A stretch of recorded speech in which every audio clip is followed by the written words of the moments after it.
Di sebuah desa kecil nan tenteram, hiduplah dua sahabat karib bernama Mas Kitul dan Mas Kembung. Keduanya punya kesamaan nasib, sama-sama jomblo sejak zaman Majapahit. Walau sering diejek warga desa karena status jomblonya, mereka selalu menanggapinya dengan santai mungkin karena sudah kebal.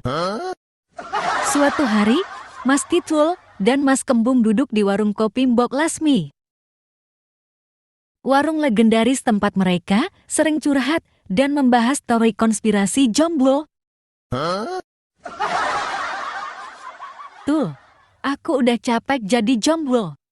Kayaknya kita harus cari cara baru buat dapetin pacar, kata Mas Kembung sambil menyeruput kopinya. Iya, Bung, aku setuju. Tapi ya gimana? Kita udah nyobain semua cara. Dari pura-pura jadi pengusaha sukses, sampai pura-pura kesurupan.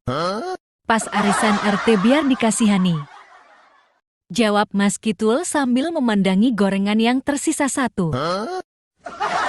Kali ini kita coba cara lebih modern. Aku kemarin baca di majalah kalau kita daftar acara reality show cari jodoh, mungkin kita bisa dapat gebetan, saran Mas Kembung. Mas Kitul langsung semangat. Reality show? Wah, mantap, Bung. Kita bisa jadi terkenal, terus banyak cewek yang ngantri minta jadi pacar kita. Mereka pun berangkat mendaftar acara jodoh di ujung gang. Sebuah reality show yang baru saja tayang di TV lokal. Saat sampai di lokasi syuting, mereka disuruh mengisi formulir biodata. Ternyata, masalah sudah muncul sejak awal. Mas, ini bagian motivasi ikut acara kok kosong. Isi dong, biar kita tahu tujuan Mas ikut, kata Mbak pemandu acara sambil menunggu.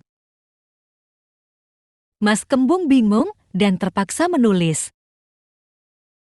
Ingin menjadi inspirasi jomblo sejati dan menunjukkan bahwa cinta bisa ditemukan di mana saja, termasuk di gang sempit. Mbak pemandu hanya mengangguk meski alisnya sedikit terangkat. Saat audisi dimulai, Mas Kitul mendapat giliran pertama. Ia disuruh memperkenalkan diri dan menyampaikan pesan kepada calon pasangan.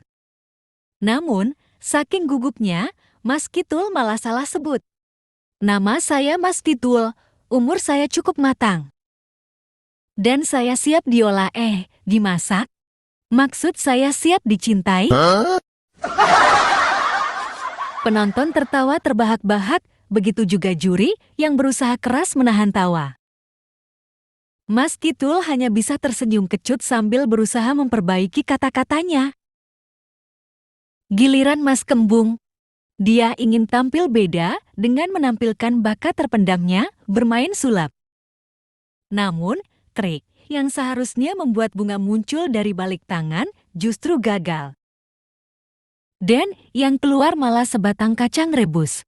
Penonton semakin riuh, apalagi ketika Mas Kembung berkata, "Karena cinta itu seperti kacang. Sederhana tapi bikin nagih." Setelah audisi, keduanya diminta menunggu pengumuman. Walau hasilnya tidak sesuai harapan keduanya, tidak lolos, tapi mereka berdua pulang dengan hati ringan.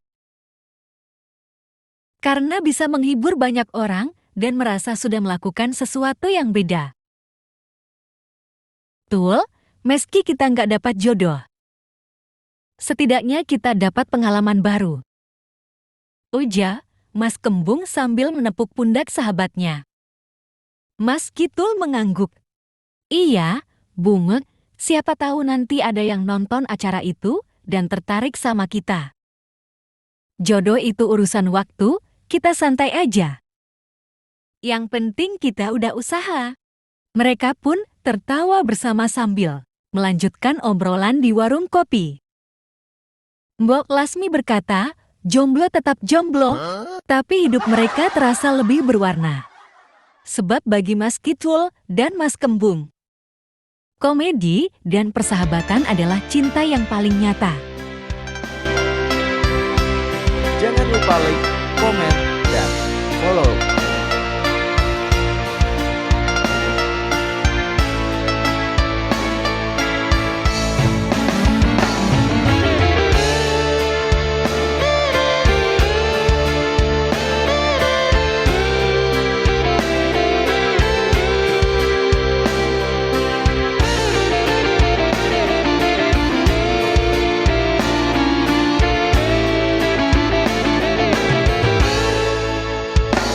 Pertumbuhan